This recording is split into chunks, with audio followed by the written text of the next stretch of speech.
WhatsApp and welcome back to Gravity Circle. क्या हाल चाल मेरे प्यारे प्यारे बच्चों, सब कुछ ठीक, सब बढ़िया, चलो कूल। सो जैसा मैंने आप लोगों से प्रॉमिस किया था कि मैं जनरल ऑर्गेनिक केमिस्ट्री स्टार्ट कर दूंगा और एस ब्लॉक एलिमेंट्स को भी टाइम रहते कंप्लीट कर दूंगा। तो हम लोग दोनों चैप्टर्स को पैरेलली चलाएंगे। मुझे लगता है S block element hardly 3 video के अंदर कंप्लीट हो जाएगा। तो इस वीक के अंदर हम लोग एस ब्लॉक एलिमेंट कंप्लीट करेंगे और हमारी जो ऑर्गेनिक केमिस्ट्री है वो पैरेलली चलती रहेगी। तो एक दिन एस ब्लॉक का वीडियो, एक दिन जनरल ऑर्गेनिक केमिस्ट्री, फिर एस ब्लॉक, इस तरीके से हम लोग शुरू करेंगे। और जैसे ही एस ब्लॉक कंप्लीट हो जाएगा ऑर्गेनिक केमिस्ट्री के वीडियो रेगुलर आने शुरू हो जाएंगे। चलो, तो मेरे प्यारे बच्चों, in the previous S block element video, S block element के लास्ट वीडियो में हमने ग्रुप 1 खत्म कर दिया था। अब आप लोग हेडिंग डालिए और स्टार्ट कीजिए मेरे साथ में ग्रुप 2 एलिमेंट्स, यानी कि आपके अल्कली अर्थ मेटल्स के बारे में स्टडी करना। ठीक है, तो मेरे प्यारे बच्चों, आप सब लोग जानते हैं ग्रुप 2 के अंदर कौन कौन से एलिमेंट आते हैं। ग्रुप 2 के अंदर एलिमेंट्स आते हैं beryllium, magnesium, calcium, strontium, barium and radium. और इन सभी मेटल्स को एक नाम दिया जाता है जिसको बोला जाता है alkali earth metals. They are called as alkali earth metals. इनके नाम के आगे एल्कली क्यों लगता है? क्योंकि जब ये वाटर के साथ रिएक्ट करते हैं तो ये बनाते हैं हाइड्रोक्साइड्स, और इनके हाइड्रोक्साइड्स बेसिक नेचर के होने के साथ साथ वाटर सॉल्यूबल होते हैं, इसलिए इनको अल्कली बोला जाता है।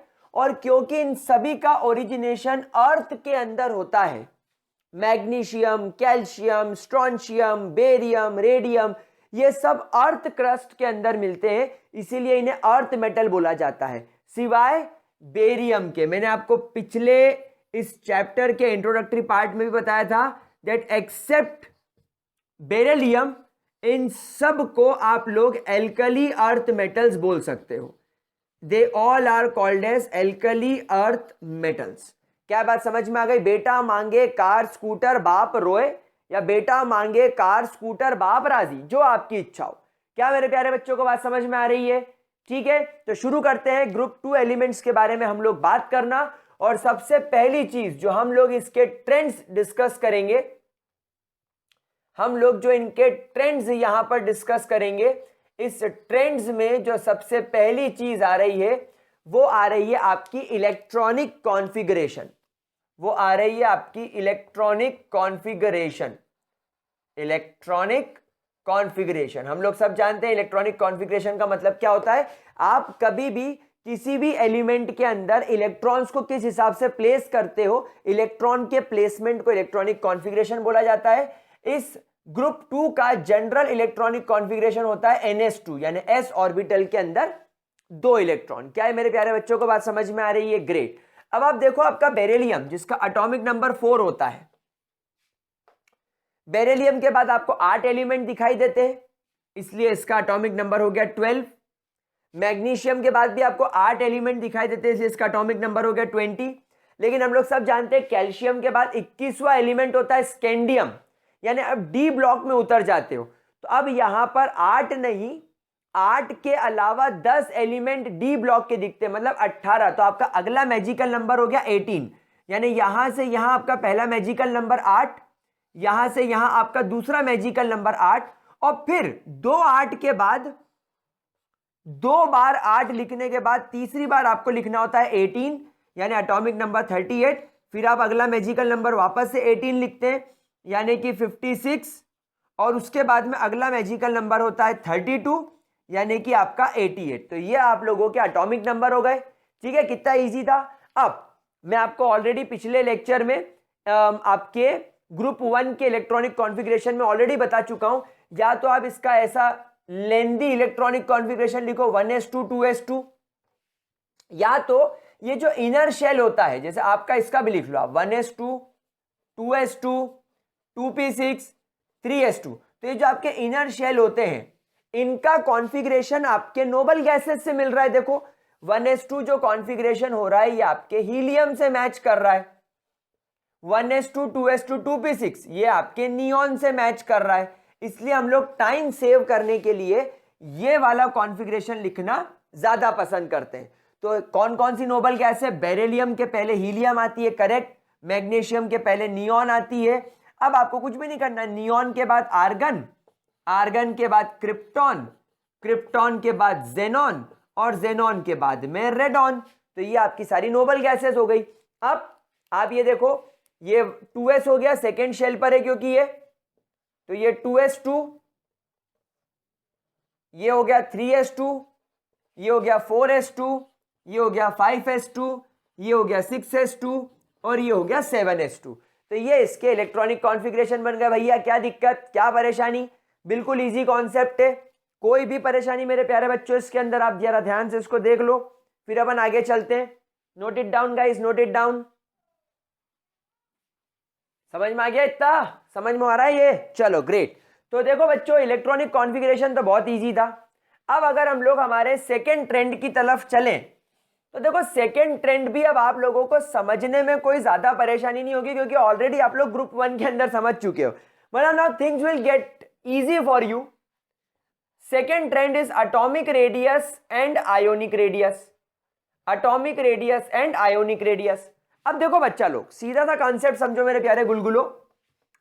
Beryllium, magnesium, calcium, strontium, barium और रेडियम, जब हम लोग डाउन द ग्रुप जाते हैं तो क्या क्या चीज हो रही है? सबसे पहली बात, नंबर ऑफ शेल बढ़ रहे हैं, number of shell increases. Number of shell बढ़ने की वजह से, मतलब नंबर ऑफ शेल क्यों बढ़ रहे हैं? क्योंकि इनका एटॉमिक नंबर बढ़ रहा है, मतलब इनके अंदर नंबर ऑफ इलेक्ट्रॉन बढ़ रहे हैं। तो नंबर ऑफ शेल क्यों बढ़ रहे हैं? नंबर ऑफ शेल इसलिए बढ़ रहे हैं to accommodate number of electrons. जितने ज्यादा इलेक्ट्रॉन्स बढ़ते जाएंगे उनको अकोमोडेट करने के लिए इनका नंबर बढ़ रहा है। दूसरी खास बात, जब नंबर ऑफ इलेक्ट्रॉन बढ़ रहे हैं तो स्क्रीनिंग इफेक्ट बढ़ेगा, स्क्रीनिंग और शील्डिंग इफेक्ट, स्क्रीनिंग इफेक्ट और वीकेंड से शील्डिंग इफेक्ट बढ़ रहा है। What is shielding effect? अंदर के शेल के इलेक्ट्रॉन्स वैलेंस शेल के इलेक्ट्रॉन्स पर एक रिपल्शन फोर्स क्रिएट करेंगे, और उस रिपल्शन फोर्स की वजह से इलेक्ट्रॉन इजीली रिलीज हो जाएगा। तो ये दो कारण हो गए। मैं नो डाउट ये भी आपको सिखाऊंगा दैट इफेक्टिव न्यूक्लियर चार्ज जो है, इफेक्टिव न्यूक्लियर चार्ज का मतलब क्या होता है? It is nothing but the power of nucleus to attract, it is nothing but the power of nucleus to attract the electrons of valence shell.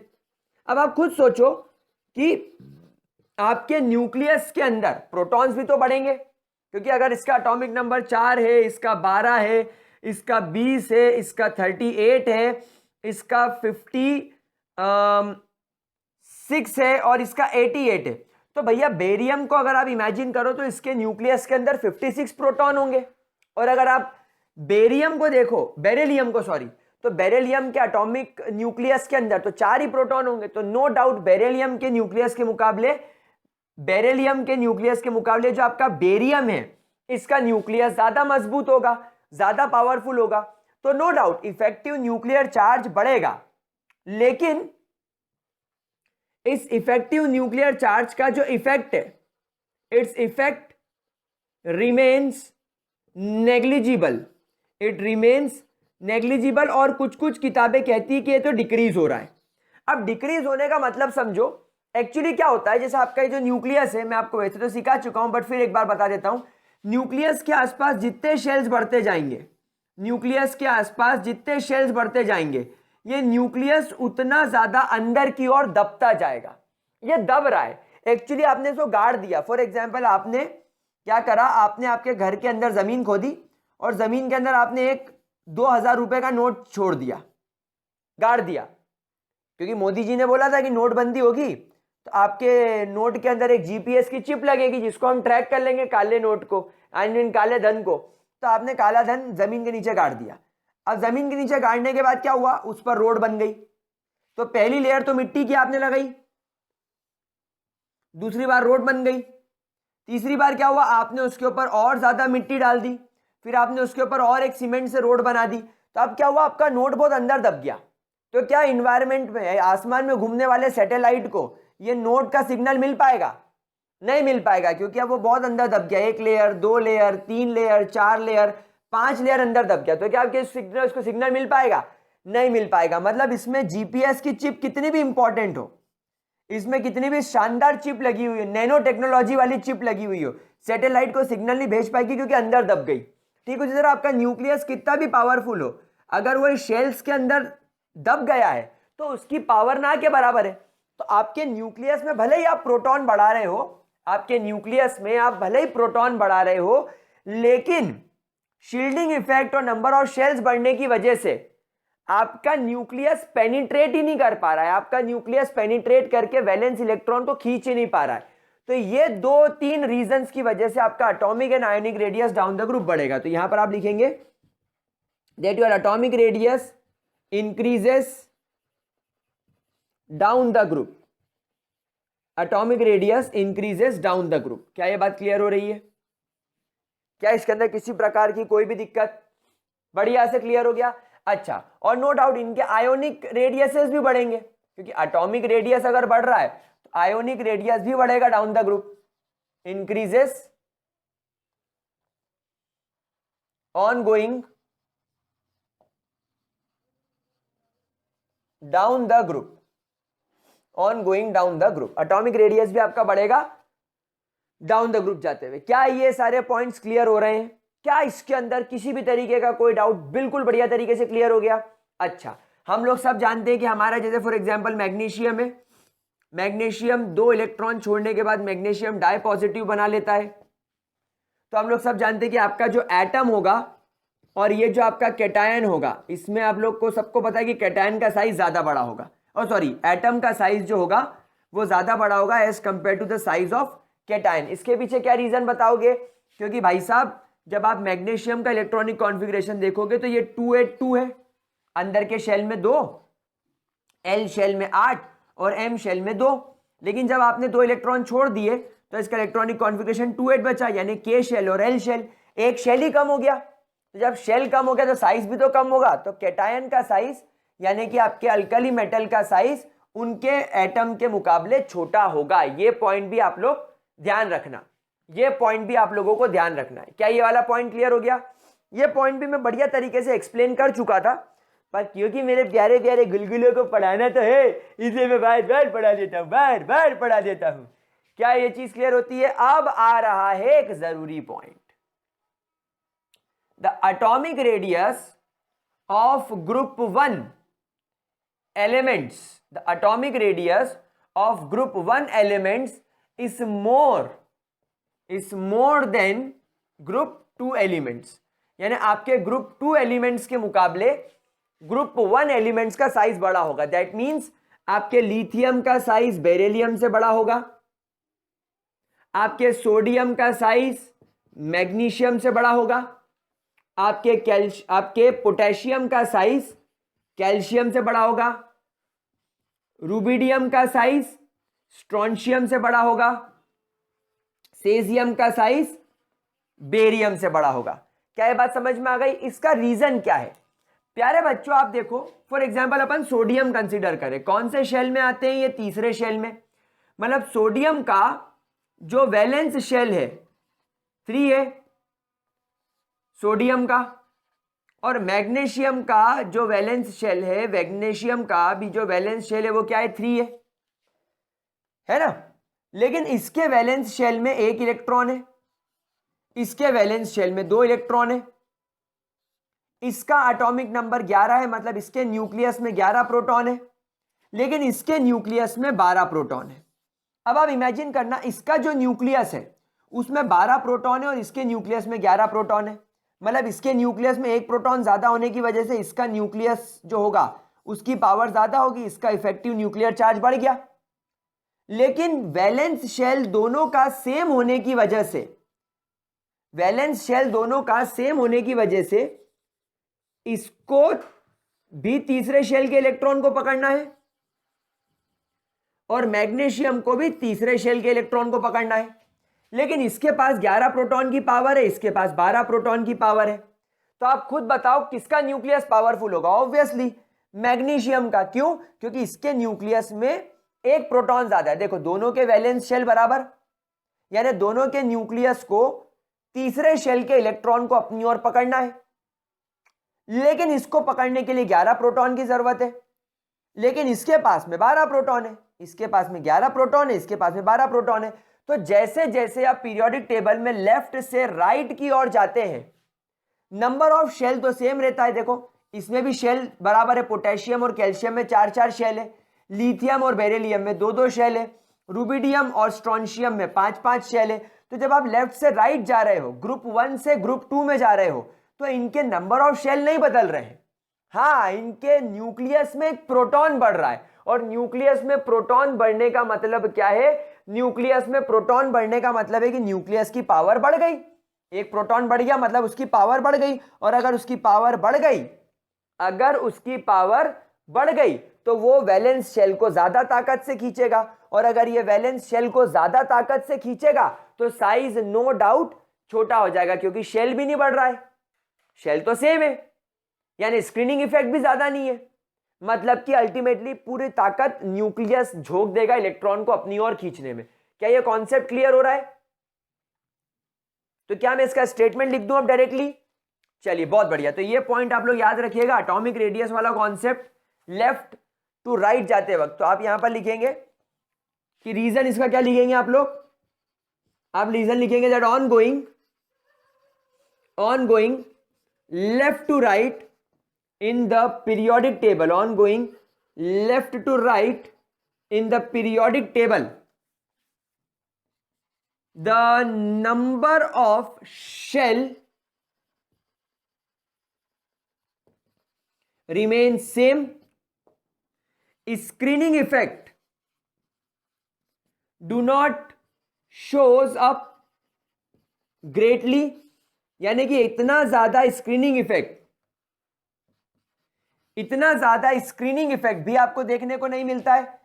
Number of shell remain same, left से right जाने में number of shells तो बराबर है, screening effect भी इतना ज्यादा नहीं दिख रहा है, but proton increases in the nucleus में प्रोटॉन बढ़ गया, एंड देयरफॉर न्यूक्लियस में प्रोटॉन बढ़ गया, and therefore nuclear charge increases, and therefore nuclear charge increases, hence atomic radius decreases। क्योंकि न्यूक्लियस क्या करेगा?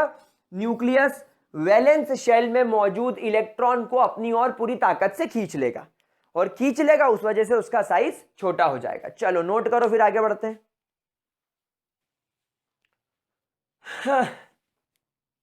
कर लिया नोट मेरे प्यारे बच्चों, मेरे गुलगुलो? चलो बहुत बढ़िया, बहुत बढ़िया, बहुत बढ़िया काम चल रहा है।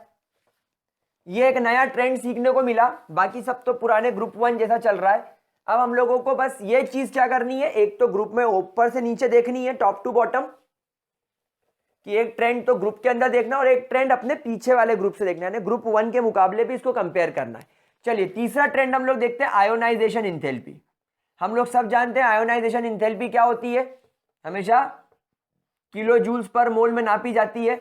और आयोनाइजेशन इंथैल्पी क्या होती है? It is the amount of energy given to an atom in its gaseous state to release one electron from the valence shell। Valence shell से इलेक्ट्रॉन को निकालने के लिए, वैलेंस शेल से इलेक्ट्रॉन को निकालने के लिए आप जो एनर्जी देते हो, that is called as ionization enthalpy. Trend तो भैया पढ़ने से पहले ट्रिक याद है कि नहीं सबको? Ionization enthalpy is inversely proportional to atomic radius. अगर एटॉमिक रेडियस ज्यादा है तो आयोनाइजेशन इंथैल्पी कम हो जाएगी। क्यों? क्योंकि एटॉमिक रेडियस किस पर डिपेंड करता है? नंबर ऑफ शेल पर, स्क्रीनिंग इफेक्ट पर, और इफेक्टिव न्यूक्लियर चार्ज पर। अब अगर एटॉमिक साइज बढ़ रहा है, अब अगर एटॉमिक रेडियस बढ़ रहा है तो नंबर ऑफ शेल बढ़ रहे हैं, स्क्रीनिंग इफेक्ट बढ़ रहा है, और इफेक्टिव न्यूक्लियर चार्ज घट रहा है। अब आयोनाइजेशन इंथैल्पी का मतलब क्या होता है? वैलेंस शेल से इलेक्ट्रॉन को निकालना। वैलेंस शेल से इलेक्ट्रॉन को निकालना आसान कब होगा? जब तुम्हारे न्यूक्लियस की पावर कमजोर होगी। तो यहां पर न्यूक्लियस की पावर कमजोर है, फिर अंदर के शेल के इलेक्ट्रॉन बाहर के शेल्स के इलेक्ट्रॉन पर रिपल्शन क्रिएट कर रहे हैं, स्क्रीनिंग इफेक्ट, एक तो न्यूक्लियस उसको खींच नहीं पा रहा है, दूसरा उसी के इलेक्ट्रॉन उसको बाहर की तरफ फेंक रहे हैं, और तीसरा शेल बड़ा हो गया। मतलब ऐसी केसेस में आयोनाइजेशन एंथैल्पी कम हो जाएगी। क्यों? क्योंकि उससे इलेक्ट्रॉन को निकालना हमारे लिए आसान हो जाएगा। क्यों? क्योंकि न्यूक्लियस इलेक्ट्रॉन को खींच नहीं पा रहा है और उसी के शेल के इलेक्ट्रॉन्स उसको रिपेल कर रहे हैं। सेम शेल के उसी एटम के अंदर के शेल के इलेक्ट्रॉन उसी के वैलेंस शेल के इलेक्ट्रॉन को रिपेल कर रहे हैं। तो इस रिपल्शन की वजह से इससे इलेक्ट्रॉन निकालना क्या हो जाएगा? बहुत ज्यादा आसान हो जाएगा। इसीलिए इसको इनवर्स रिलेशनशिप सिखाया गया है कि साइज बड़ा तो आयोनाइजेशन एंथैल्पी घट जाएगी। मतलब जरा सी एनर्जी, कम एनर्जी देकर भी आप इलेक्ट्रॉन निकाल सकते हो। आप लेस अमाउंट में एनर्जी देकर आप एटम से इलेक्ट्रॉन को निकाल सकते हो। अब मेरे प्यारे बच्चों ट्रेंड सीख लो। Beryllium, magnesium, calcium, strontium, barium और रेडियम डाउन द ग्रुप जा रहे हैं तो क्या हो रहा है? एटॉमिक रेडियस बढ़ रहा है, देयरफॉर आयोनाइजेशन एंथैल्पी घट जाएगी। कोई परेशानी, कोई दिक्कत? पक्की बात, किसी भी तरीके की कोई दिक्कत? अब जरा इसको ग्रुप, ये आपका पहला ट्रेंड हो गया, टॉप टू बॉटम वाला। जब आप लोग टॉप टू बॉटम जा रहे हो। दूसरा ट्रेंड सीखते हैं जब आप लोग पीरियोडिक टेबल में लेफ्ट से राइट जाते हो। यानी अगर आप ग्रुप 1 और ग्रुप 2 की आयोनाइजेशन एंथैल्पी चेक करोगे तो क्या निकलेगा? तो गाइस इसमें दो अलग अलग ट्रेंड देखने को मिलते हैं। पहला ट्रेंड आपको देखने को मिलेगा फर्स्ट आयोनाइजेशन एंथैल्पी का। फर्स्ट आयोनाइजेशन एंथैल्पी का आपको ट्रेंड देखने को मिलेगा। क्या ट्रेंड है फर्स्ट आयोनाइजेशन एंथैल्पी का? देखो ग्रुप 1 एंड ग्रुप 2 में, क्योंकि लिथियम का साइज बेरिलियम से बड़ा है, क्योंकि सोडियम का साइज मैग्नीशियम से बड़ा है, एंड लाइकवाइज इनका एटॉमिक रेडियस ज्यादा होने की वजह से इनकी आयोनाइजेशन एंथैल्पी कम होती है। सिमिलरली इनका एटॉमिक रेडियस छोटा होने की वजह से इनकी आयोनाइजेशन एंथैल्पी बढ़ जाती है। तो यहां पर आप फर्स्ट लिखेंगे that in case of first ionization enthalpy,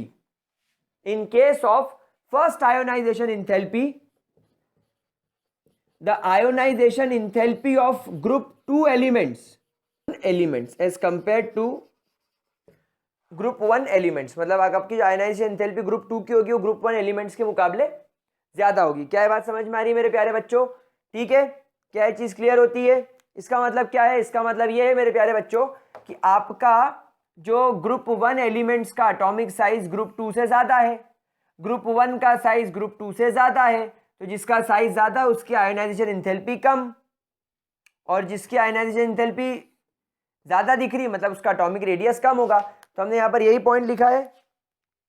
क्या पॉइंट लिखा है? That in case of first ionization enthalpy group 2 की आयोनाइजेशन एंथैल्पी ग्रुप 1 से ज्यादा होगी। लेकिन मेरे प्यारे बच्चों अगर मैं यहां पर डिस्कस करूं आपसे सेकेंड पॉइंट क्या? In case of second ionization enthalpy. Guys second ionization enthalpy क्या होती है पहले जरा वो समझ लो। देखो फॉर एग्जांपल जैसे आपके पास में यहां पर सोडियम है 281, ये इसका इलेक्ट्रॉनिक कॉन्फ़िगरेशन है, यानी थर्ड शेल में एक इलेक्ट्रॉन। आपने इसको आयोनाइजेशन एंथैल्पी 1 प्रोवाइड करी। जैसे आपने इसको फर्स्ट आयोनाइजेशन एंथैल्पी प्रोवाइड करी, ये Na पॉजिटिव में कन्वर्ट हो गया और इसने एक इलेक्ट्रॉन बाहर छोड़ दिया इसने एक इलेक्ट्रॉन बाहर। अब क्या होगा? एक इलेक्ट्रॉन बाहर छोड़ते ही ये बन गया आपका केटायन और इसका इलेक्ट्रॉनिक कॉन्फ़िगरेशन हो गया 2 और 8। नाउ गाइस ये इलेक्ट्रॉनिक कॉन्फ़िगरेशन स्टेबल होता है क्योंकि ये नोबल गैस कॉन्फ़िगरेशन है। अब अगर आप इसको और एनर्जी प्रोवाइड करो ताकि इससे एक इलेक्ट्रॉन और निकल जाए, तो ये ionisation enthalpy second ionization enthalpy होती है। सिमिलरली जब आप यहां पर अब मैग्नीशियम के केस में बात करोगे तो इलेक्ट्रॉनिक कॉन्फ़िगरेशन 2s2 है। आपने इसको आयोनाइजेशन एंथैल्पी 1 दी तो पहले ये बनेगा Mg पॉजिटिव और एक इलेक्ट्रॉन छोड़ेगा, कॉन्फ़िगरेशन हो गया 281। फिर आप एक इलेक्ट्रॉन रिलीज करोगे तो यहां पर आयोनाइजेशन एंथैल्पी 2 हो जाएगी, तो ये हो जाएगा Mg डाई पॉजिटिव और एक इलेक्ट्रॉन और निकल गया। अब इसका कॉन्फ़िगरेशन 28 होगा। मतलब क्या होगा? अब ये थोड़ा स्टेबल हुआ। ये अब थोड़ा स्टेबल हुआ, तो ये हो गई इसकी आयोनाइजेशन एंथैल्पी 2। क्या एक चीज क्लियर हो रही? पहले जरा इतना देख लो जल्दी से। क्लियर हो गया इतना? अब देखो मेरे प्यारे बच्चों, इसको जरा अपन यहां पर लिख लेते हैं, देख लेते हैं इसको। देखो समझना इसको प्यारे बच्चों, क्या बोलना चाह रहा हूं मैं, ये देखो। अब यहां पर क्या हुआ, सोडियम ने जब पहला इलेक्ट्रॉन छोड़ा तो ये स्टेबल हो गया। अब जब ये सेकेंड इलेक्ट्रॉन छोड़ना चाहेगा तो क्या लगता है आपको, ये एनर्जी कैसी होगी, लो होगी कि हाई होगी? सोचो, एक स्टेबल मॉलिक्यूल से इलेक्ट्रॉन निकालकर उसको 2,7 कर देना, यानी वापस से हाईली अनस्टेबल कर देना। सोडियम इस इलेक्ट्रॉनिक कॉन्फ़िगरेशन में हाईली अनस्टेबल होगा। ये तो फ्लोरीन का हो गया, और आप लोग तो जानते हो फ्लोरीन तो भयंकर भिखारी है, इलेक्ट्रॉन मांगने के लिए दौड़ता रहता है। मतलब यहां पर गड़बड़ हो गई, आप एक स्टेबल आयन को एक अनस्टेबल आयन बना रहे हो। Therefore ionization enthalpy 2 of group 1 is very high, is very high, in fact not with sodium, आप किसी के साथ भी देख लो, आप पोटेशियम को देख लो, 2881 19 इलेक्ट्रॉन हो गए, ये K पॉजिटिव बन गया, एक इलेक्ट्रॉन छोड़कर आयोनाइजेशन एंथैल्पी 1 हो गई। फिर आपने एक इलेक्ट्रॉन छोड़ा, आयोनाइजेशन एंथैल्पी 2 हो गई। अब ये क्या हो गया, K2 पॉजिटिव और एक इलेक्ट्रॉन। अब कॉन्फ़िगरेशन हो गया 287, ये तो क्लोरीन जैसा हो गया, क्लोरीन तो एक इलेक्ट्रॉन लेना चाहता है, तो ये तो अभी काफी स्टेबल था, 288 आर्गॉन जैसा। आपने क्या करा, इसको फिर स्टेबल से अनस्टेबल कर दिया। तो हमेशा ध्यान रखना, ग्रुप 1 की ये जो आयोनाइजेशन एंथैल्पी 2 होती है, आयोनाइजेशन एंथैल्पी 2 ऑफ ग्रुप 1, वो हमेशा बहुत ज्यादा हाई होगी, क्योंकि आप क्या कर रहे हो, क्योंकि आप उसको स्टेबल से अनस्टेबल की ओर ले जा रहे हो। आप उसको क्या कर रहे हो, आप उसको स्टेबल से अनस्टेबल की ओर ले जा रहे हो। क्या ये चीज क्लियर हो रही है मेरे प्यारे बच्चों? क्या इसके अंदर किसी भी तरीके की कोई दिक्कत? पक्की बात, क्या हम आगे बढ़ सकते हैं? चलिए ग्रेट। लेकिन जब आप यहां पर आपके ग्रुप 2 एलिमेंट्स को देख रहे हो, तो यहां पर आयोनाइजेशन एंथैल्पी 1 में इसने क्या करा, अभी भी अनस्टेबल ही है, ये अभी भी अनस्टेबल है, पहले भी ज्यादा स्टेबल नहीं था, अभी भी अनस्टेबल है। लेकिन जब दूसरी इलेक्ट्रॉन छोड़ी इसने, तब ये स्टेबल हो गया। मतलब कि अब ये चाहता है कि अनस्टेबल से मैं स्टेबल हो जाऊं, तो ये दूसरा इलेक्ट्रॉन भी उतना ही जल्दी छोड़ेगा जितना ये पहला छोड़ रहा था। इनफैक्ट पहले से ज्यादा जल्दी अब ये दूसरे में छोड़ेगा, क्योंकि बस इसको एक इलेक्ट्रॉन छोड़ना है, तो ये जल्दी करेगा, बस एक इलेक्ट्रॉन, बस एक electron. So therefore ionization enthalpy of group 1 is very high as compared to group 2। तो यहां पर आपका ये वाला एक फैक्टर सेकेंड आयोनाइजेशन एंथैल्पी में काम करेगा, मतलब जस्ट उल्टा हो गया। तो हमेशा ध्यान रखना, जब आप आयोनाइजेशन एंथैल्पी 1 की बात करोगे तो ग्रुप 1 की आयोनाइजेशन एंथैल्पी ज्यादा होगी ग्रुप 2 के मुकाबले, और जब आप आयोनाइजेशन एंथैल्पी 2 की बात करोगे तो ग्रुप 1 की आयोनाइजेशन एंथैल्पी, नहीं मैंने उल्टा लिख दिया, ग्रुप 1 की आयोनाइजेशन एंथैल्पी कम होगी ग्रुप 2 से, और बाद में ग्रुप 1 की ज्यादा हो जाएगी ग्रुप 2 से। क्यों? क्योंकि आयोनाइजेशन एंथैल्पी 2 के वक्त आपका ग्रुप 1 एलिमेंट स्टेबिलिटी अचीव कर चुका होगा एज कंपेयर टू ग्रुप 2। लेकिन आयोनाइजेशन एंथैल्पी 1 में क्या होगा, एटॉमिक रेडियस काम करेगा, यानी यहां पर कौन सा फैक्टर काम कर रहा है, एटॉमिक रेडियस वाला फैक्टर काम कर रहा है। और यहां पर कौन सा फैक्टर काम कर रहा है, यहां पर स्टेबल इलेक्ट्रॉनिक कॉन्फ़िगरेशन वाला फैक्टर काम कर रहा है। क्या ये दोनों पॉइंट्स क्लियर हो गए? ध्यान रखना बच्चों, ध्यान रखना, इस पर क्वेश्चन आने की प्रोबेबिलिटी सबसे ज्यादा होती है मेरे प्यारे बच्चों, सबसे ज्यादा प्रोबेबिलिटी होती है ऐसे क्वेश्चंस आने की। अगर नहीं समझ में आया हो तो मैं एक बार फिर रिवाइज करवा देता हूं। आयोनाइजेशन एंथैल्पी ज्यादा जब एटॉमिक रेडियस कम, तो हम लोग जानते हैं कि ग्रुप 1 का एटॉमिक रेडियस ज्यादा होता है और ग्रुप 2 का कम हो जाता है, क्योंकि नंबर ऑफ प्रोटॉन बढ़ जाते हैं। तो ग्रुप 1 का एटॉमिक रेडियस ज्यादा होने की वजह से उसकी आयोनाइजेशन एंथैल्पी कम होती है, ग्रुप 2 का एटॉमिक रेडियस बढ़ जाने की वजह से उसकी आयोनाइजेशन एंथैल्पी ज्यादा हो जाती है। सॉरी, ग्रुप 2 का एटॉमिक रेडियस कम होने की वजह से ग्रुप 1 के मुकाबले उसकी आयोनाइजेशन एंथैल्पी बढ़ जाती है। ग्रुप 1 का एटॉमिक रेडियस ज्यादा तो आयोनाइजेशन एंथैल्पी कम, ग्रुप 2 का एटॉमिक रेडियस कम हो गया तो आयोनाइजेशन एंथैल्पी बढ़ गई। सेकेंड, जब पहला इलेक्ट्रॉन ये लोग छोड़ देंगे अब क्या होगा, अब ये सिचुएशन बन जाएगी। अब यहां पर जब आप पहला इलेक्ट्रॉन छोड़ने के बाद सोडियम को देखते हो या किसी भी ग्रुप 1 को देखते हो तो उसका कॉन्फ़िगरेशन स्टेबल हो गया नोबल गैस जैसा। अब आप उससे एक इलेक्ट्रॉन और निकालोगे तो वो फिर स्टेबल से अनस्टेबल हो जाएगा। लेकिन जब आप ग्रुप 2 को देखोगे तो पहला इलेक्ट्रॉन छोड़ने के बाद भी वो अनस्टेबल ही है, इनफैक्ट ज्यादा अनस्टेबल हो गया। अब तो एक इलेक्ट्रॉन ही छोड़ना है तो वो दूसरा इलेक्ट्रॉन बहुत इजीली छोड़ देगा।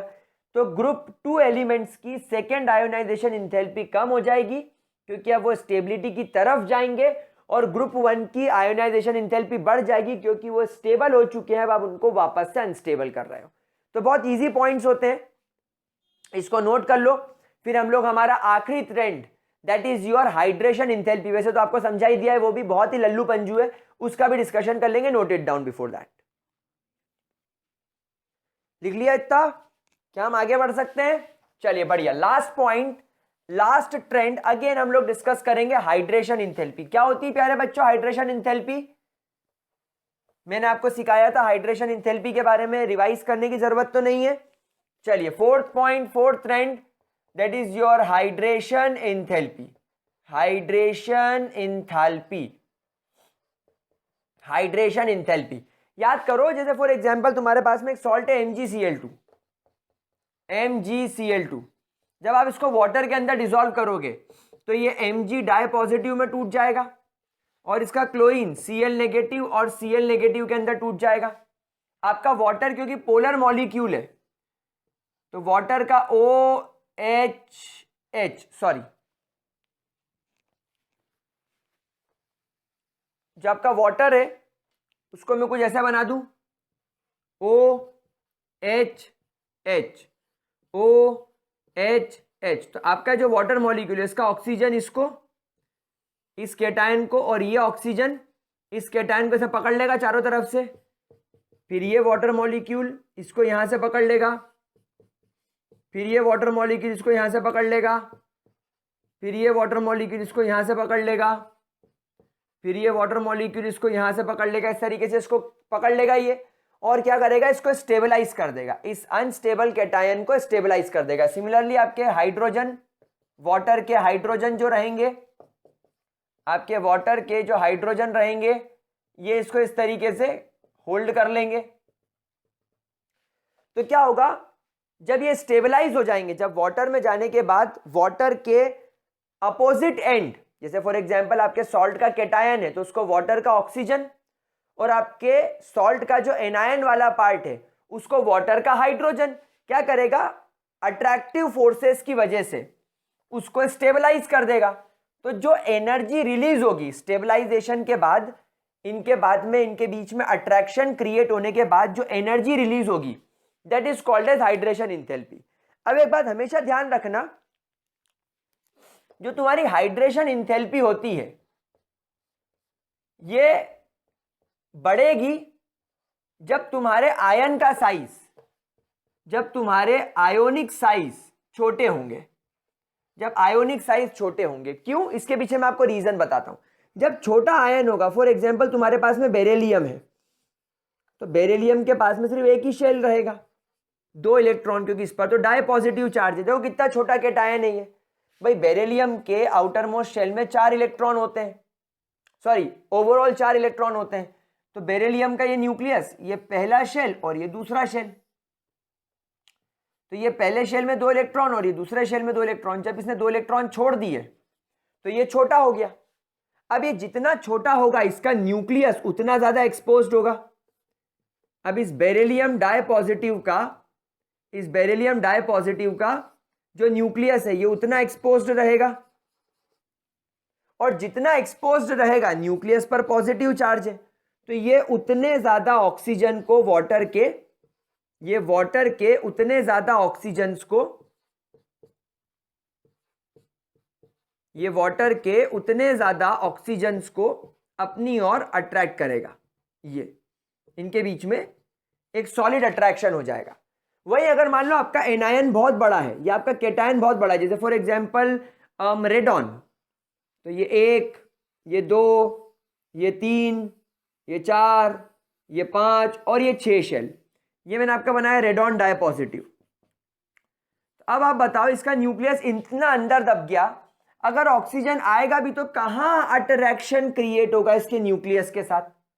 मतलब इसका न्यूक्लियस इस ऑक्सीजन को कहां अट्रैक्ट करेगा? इम्पॉसिबल सी बात है, बिल्कुल इम्पॉसिबल सी बात है। समझ में आ रही बात? क्योंकि इतना ज्यादा डिस्टेंस हो गया तो यहां पर तो होता ही नहीं है।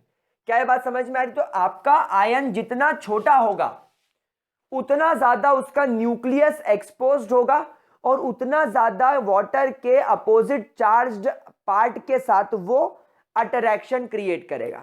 तो क्लियर सी बात है कि बेरिलियम का एटॉमिक रेडियस सबसे कम होता है, इसलिए उसकी हाइड्रेशन इंथैल्पी सबसे ज्यादा होगी, फिर मैग्नीशियम की, फिर कैल्शियम की, फिर स्ट्रोंशियम की, फिर बेरियम की, और रेडियम तो वैसे रेडियो एक्टिव होता है तो उसको हम लोग यहां पर गिनेंगे नहीं। तो क्या ये वाला फैक्टर क्रिएट हो रहा है माइंड में? ये वाला फैक्टर क्लियर हो रहा है? पक्की बात? अच्छा, एक बात मैं आपको और बता दूं कि जो तुम्हारे ग्रुप 1 होते हैं, ग्रुप 1 का आयोनिक रेडियस ज्यादा होता है ग्रुप 2 के आयोनिक रेडियस के मुकाबले। हम लोग जानते ही हैं कि जो तुम्हारा आयोनिक रेडियस होता है वो कम होता जाता है, कम होता जाता है, कम होता जाता है। समझ में आ रही है इतनी बात? तो अगर आपके ग्रुप 1 का मैं कहूं आयोनिक रेडियस ज्यादा है, मतलब कि इनकी हाइड्रेशन इंथैल्पी कम होगी। और एग्जैक्टली आप ये बात ध्यान रखेंगे that group 1 have lower ion hydration enthalpy as, अब ये एच ही तुमको लगेगा ही सर, ही नहीं, hydration enthalpy as compared to what? Group 2 elements, as compared to group 2 elements, because of smaller ionic radius.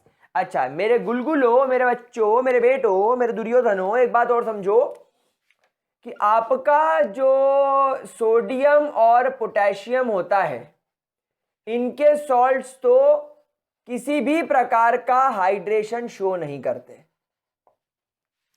लेकिन सोडियम के पास में कौन होता है? मैग्नीशियम। कैल्शियम के पास में पोटेशियम के पास में होता है कैल्शियम। इनके सॉल्ट तो हेक्साहाइड्रेटेड होते हैं, समझ रहे हो? यानी आपके एक CaCl2 के मॉलिक्यूल को, एक कैल्शियम क्लोराइड के मॉलिक्यूल को, इसको मुझे ऐसा लिखना चाहिए, एक कैल्शियम क्लोराइड के मॉलिक्यूल को 1 2 3 4 5 6 पानी के मॉलिक्यूल इस तरीके से अट्रैक्ट करके रखते हैं। समझ पा रहे हो बात को? ये इस तरीके का इनमें अट्रैक्शन होता है।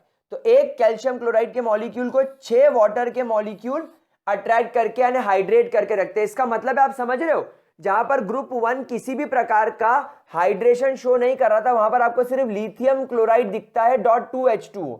यहां पर तो मैंने बेरिलियम का बनाया ही नहीं, क्योंकि बेरिलियम के अंदर तो 8 वाटर के मॉलिक्यूल, 8 वाटर मॉलिक्यूल्स होते हैं। और वहीं आप मैग्नीशियम और कैल्शियम को देखो, इनके पास भी 6 वाटर के मॉलिक्यूल होते हैं, यानी इनमें हाइड्रेशन यहां तक देखने को मिलता है और इनके अंदर भी हल्का हल्का हाइड्रेशन होता है। और ये सब क्यों हो रहा है? क्योंकि ग्रुप 2 का आयोनिक रेडियस छोटा है। क्या ये बात समझ में आ गई मेरे गुलगुलों को? पक्की बात? श्योर हो? चलिए बहुत बढ़िया। तो यहां पर मैं मेरे प्यारे बच्चों के साथ में फर्स्ट लेक्चर खत्म करता हूं ग्रुप 2 एलिमेंट्स का, यानी कि हमारे ट्रेंड्स का। अगले लेक्चर में हम लोग बात करेंगे about the physical properties, chemical properties, और उसके बाद वाले लेक्चर में हम लोग बात करेंगे इनके oxides, hydroxides, carbonates, sulphates and halides की, और फिर इस चैप्टर को कंप्लीट करेंगे। तो that's all for today, bye bye, have a great day मेरे प्यारे बच्चों। इसको जरूर नोट कर लेना।